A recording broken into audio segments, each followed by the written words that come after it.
Desde la concepción del bebé hasta el parto, tu bebé está en constante crecimiento y desarrollo, alrededor de las 5 semanas.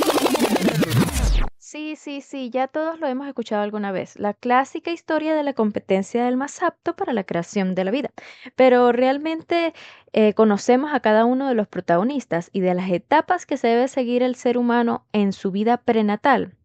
Miren, nuestro desarrollo está dividido en cuatro etapas principales: fecundación, segmentación, gastrulación y el hermoso periodo fetal. Claro está que cada una de estas están divididas en más fases, pero que para el conocimiento general podemos entender cada una de ellas de una manera más simple. La primera de ellas es la fecundación, que es el proceso a través del cual se funcionan nuestros protagonistas, que son los gametos masculino y femenino, para dar paso a la creación del cigoto, que es la primera célula humana con contenido genético de ambos progenitores. Todo este proceso se lleva a cabo en la región de las trompas de falopio. Como coprotagonista masculino tenemos al espermatozoide, que es la célula sexual masculina portadora del material genético. Solo del 1% depositado en la vagina entra al cuello uterino, donde pueden sobrevivir en su trayecto entre 30 minutos hasta, ojo muchachos, hasta 6 días. Durante su periodo de vida fértil, el hombre puede producir millones y millones de espermatozoides que se encuentran contenidos en el semen, cada uno formados por partes que son la cabeza, el cuello y la cola. La cabeza es la que contiene el material genético condensado en el núcleo y tiene una forma ovalada y lisa. El cuello es donde están contenidas las mitocondrias, que son el orgánulo que le produce la energía para poder moverse, con su cola, que también se le puede conocer como flagelo, que es un apéndice delgado que se mueve en forma de látigo. Que de todos estos candidatos no todos van a ser el protagonista ni van a ser perfectos. Por lo tanto, entre tantos millones de espermatozoides es normal que se presente ciertos defectos en alguna de las partes de cada uno. Tenemos defectos en la cabeza, donde pueden tener cabezas muy grandes, cabezas muy cortas, pueden tener dos cabezas, pueden también haber sinacrosoma, es decir, que no contengan material genético. Tenemos defectos en el cuello que van a limitar su movilidad y defectos en la cola, que puede ser una cola muy corta, cortada, muy larga, o que no tenga el grosor adecuado para poder trasladarse hacia las trompas de falopio. Y luego tenemos a la coprotagonista femenina, que es el ovocito. Los ovocitos se forman dentro de los ovarios, pero distinto a los hombres que producen millones y millones de espermatozoides, la mujer solamente uno de los ovocitos alcanza la madurez plena en cada ciclo. Este contiene todo el material necesario para proveer los nutrientes para llevar a cabo la segmentación. Normalmente no hay deformaciones de los ovocitos porque estos llevan una preparación, ya que es uno el que sale hacia las trompas de falopio. Ahora, ¿cuáles son las distintas capas que están formando nuestro ovocito? Las principales o las primeras son la corona radiada y la zona pelúcida, que son las capas protectoras al contacto inicial con millones de espermatozoides. Luego tenemos el citoplasma, que es la fuente de nutrientes para la segmentación, el núcleo, que es la carga cromosómica femenina, y el corpúsculo polar. El cigoto es tan perfecto que tiene una carga cromosómica extra por si algo llega a fallar con el núcleo. Que los espermatozoides fecunden al ovocito, es necesario que experimenten varios procesos. El primero de ellos es la capacitación, periodo en el cual una capa de glucoproteínas y de plasma seminal se eliminan de la cabeza del espermatozoide. Y la segunda, que es la reacción acrosómica, durante la cual se liberan sustancias del tipo acrosina y diptrosina para penetrar en la zona pelúcida. Durante este periodo de capacitación es que suelen eliminarse aquellos engendros que no son capacitados para poder entrar en contacto con el ovocito. Durante la fecundación, el espermatozoide deberá penetrar la corona radiada, la zona pelúcida y la membrana celular del ovocito.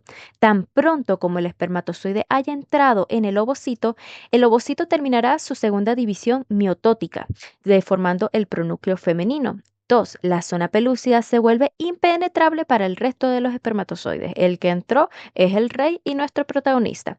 Luego tenemos que la cabeza del espermatozoide se separa de la cola, dando origen al pronúcleo masculino. El pronúcleo femenino y el pronúcleo masculino se fusionan para dar paso al cigoto. Este se divide longitudinalmente y pasa por distintas divisiones, que es el periodo de segmentación, que es una serie de divisiones mitóticas que aumentan el número de células, los blastómeros, cuyo tamaño disminuye en cada división. Al cabo de 3 divisiones experimentan una compactación para la transformación de una pelota de células unidas en forma hermética, con capas internas y externas. Estas divisiones se van dando de par en par durante los primeros días del producto, hasta llegar a formar 16 células, pasando a llamarse mórula. Al tercer o cuarto día después de la fecundación empieza a generarse una cavidad interna en la mola, formándose el blastocisto, célula que presenta una capa celular interna denominada embrioblasto, que se convertirá en el embrión propiamente dicho, y una masa celular externa que rodea las células internas, y la cavidad del blastocito, que es formado por el trofoblasto, la cual se convertirá propiamente en la placenta. Todo este periodo que estamos estudiando se ha ido recorriendo desde las trompas de Falopio hasta llegar una vez al útero. Llegado aquí, la implantación del blastocito en el endometrio del útero, el cual está en una fase secretora, el cual se incrusta entre las aberturas de las glándulas del endometrio. A la segunda semana de desarrollo se les conoce también como la semana de los pares, ya que hay distintas estructuras que se dividen en dos. Tenemos que el trofoblastro se diferencia en una capa interna y una capa externa.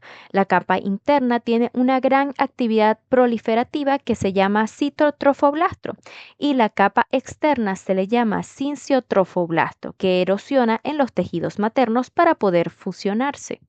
Y el embrioblasto da origen a un par de capas que son el epiblasto y el hipoblasto, convirtiéndose en un disco embrionario bilaminar.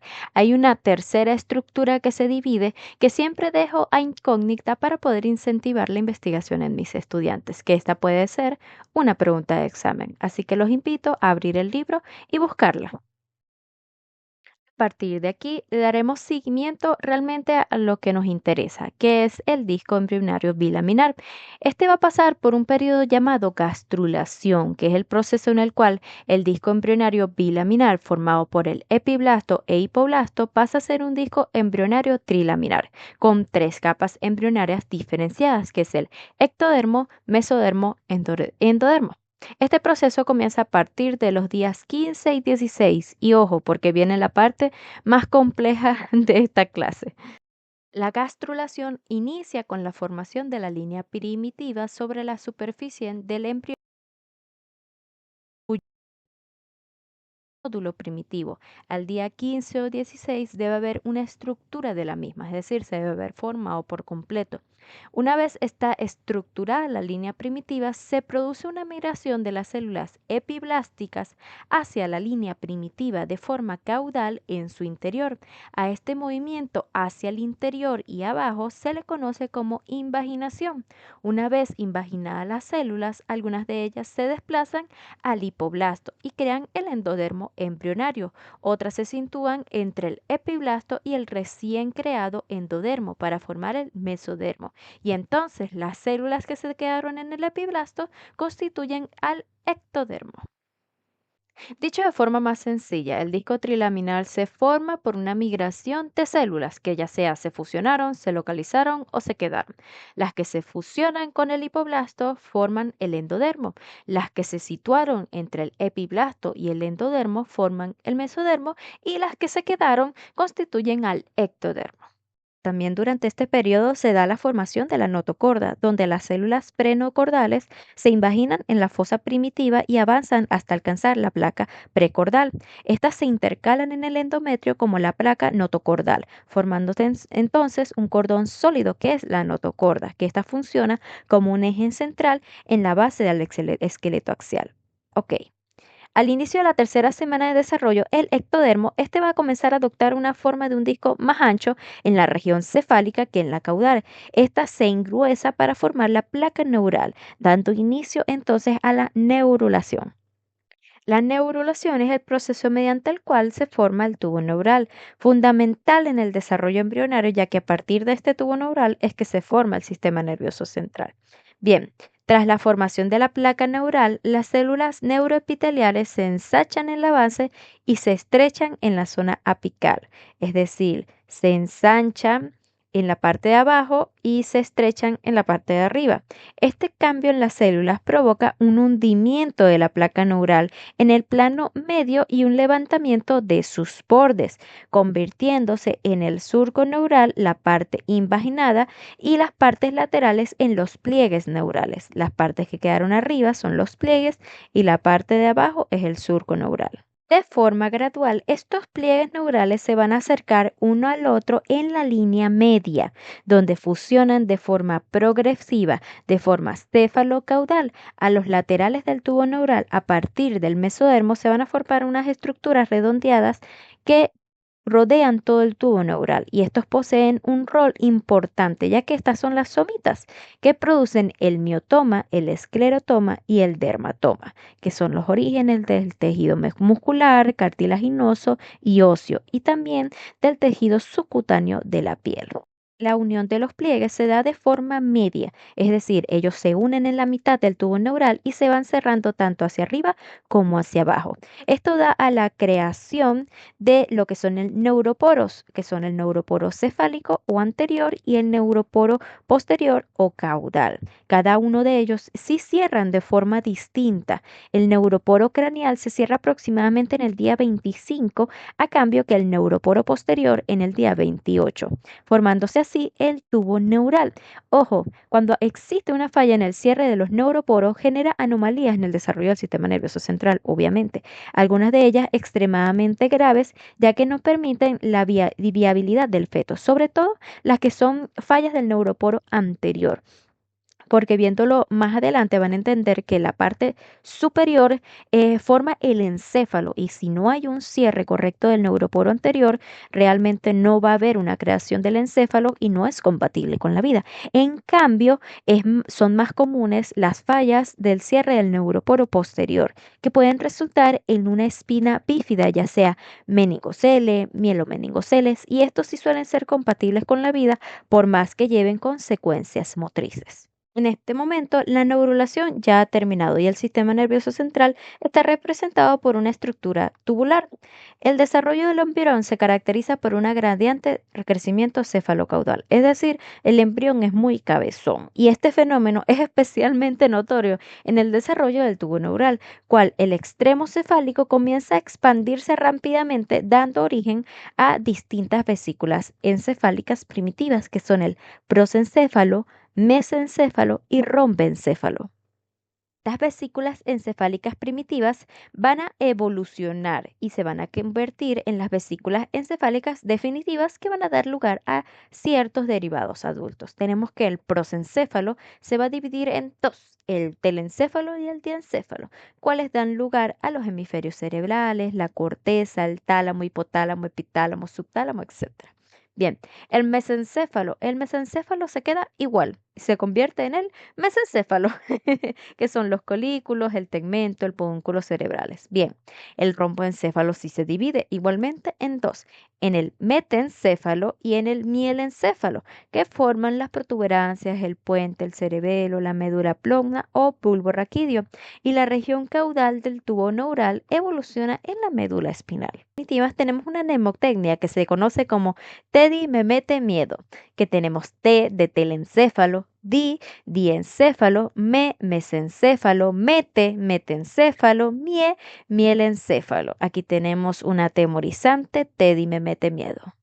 Un pequeño resumen de todo lo que acabamos de ver. Durante la gastrulación pasamos de tener un disco con 2 capas a tener un disco con 3 capas formadas por el ectodermo, endodermo y mesodermo. Bien, luego tenemos la formación del tubo neural durante la neurulación, que es en la cual se da una imaginación, se unen los pliegues, estos se comienzan a cerrar una parte media cefalocaudal, formando el neuroporo superior e inferior. El neuroporo superior, si no se cierra, no es viable con la vida. En cambio, si hay fallas en el cierre del neuroporo posterior, sí puede ser compatible con la vida, pero lleva a ciertas patologías como lo puede ser una espina bífida. Una vez cerrado el tubo neural, tenemos la formación de las vesículas primitivas, que luego pasan a ser las vesículas definitivas, las cuales van a formar estructuras del sistema nervioso.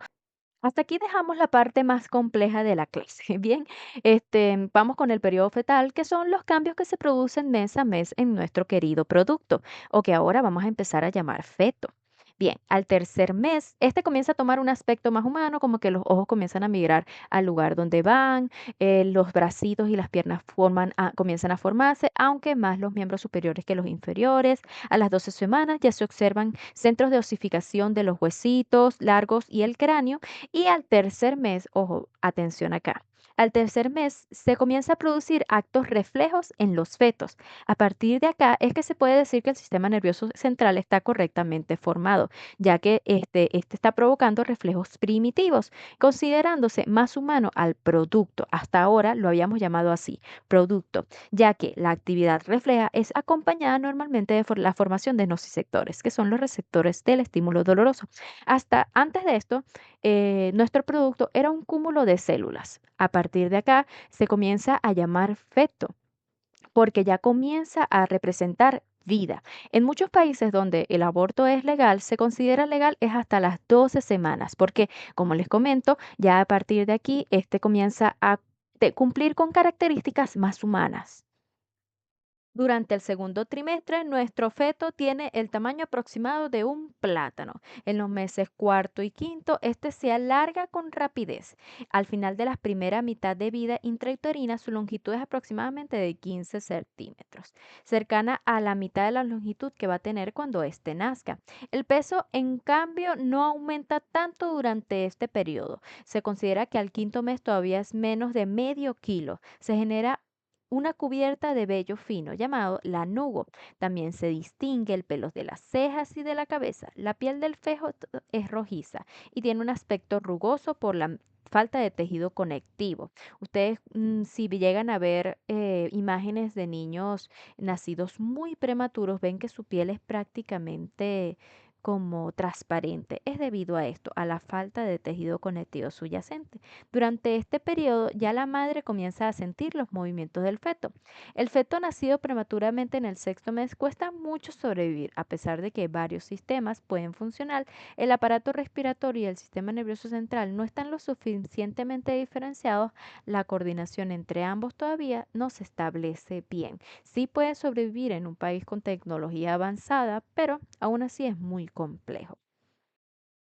El tercer trimestre. Durante el sexto mes y medio y 7 meses, el feto tiene una longitud cefalocaudal aproximadamente 25 centímetros y 1,1 kg más aproximadamente. Si nace en este periodo, tiene un 90% de probabilidades de que éste sobreviva.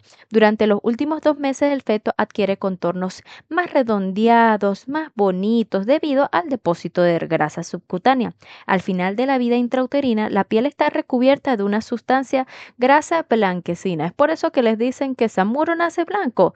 Es porque están cubiertos del verniz gaseoso. Bien, el perímetro del cráneo es más grande que el cuerpo, hecho importante para su paso por el canal del parto, que éste pueda abrir el paso para el resto del cuerpo. Al momento del nacimiento, un feto normal debe pesar aproximadamente entre 3 kilos y 3,4 kilos y tener una longitud cefalocaudal de 36 centímetros. Ojo, el peso es fundamental para predeterminar un factor de riesgo más adelante en un niño nacido. Si tenemos un niño que, vamos a decir, nació a término, nació entre los 8 y 9 meses, pero que pesa menos de los 2 kilos, es un factor de riesgo para que este pueda evolucionar en otras patologías como una parálisis cerebral infantil.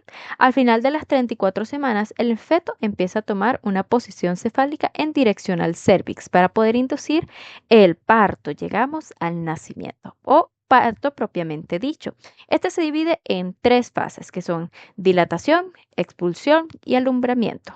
Dilatación. Las contracciones uterinas impulsan el saco amniótico contra el conducto del cérvix, provocando que éste se dilate hasta permitir el paso del cuerpo completo. Luego tenemos la expulsión, donde estas contracciones uterinas ayudan al descenso de la cabeza del niño, pero son insuficientes para su expulsión. Por lo tanto, la fuerza decisiva proviene del aumento de una presión intraabdominal mediante la contracción de los músculos abdominales. Nosotros como fisioterapeutas podemos hacer una atención obstétrica en la cual le enseñamos a las madres a poder contraer los músculos intraabdominales para que al momento del parto esto sea más fácil. Luego tenemos el alumbramiento, que requiere de contracciones uterinas que se facilitan al intensificarse la presión abdominal, dando la salida ahora sí del recién nacido a través del canal vaginal. Después de una breve pausa, vuelven las contracciones de manera más suave. Todavía no se acaba el dolor de cabeza porque tienen que sacar la placenta y la bolsa amniótica. Ahora sí, con la madre abrazando a su hijo, hemos llegado al fin del periodo prenatal.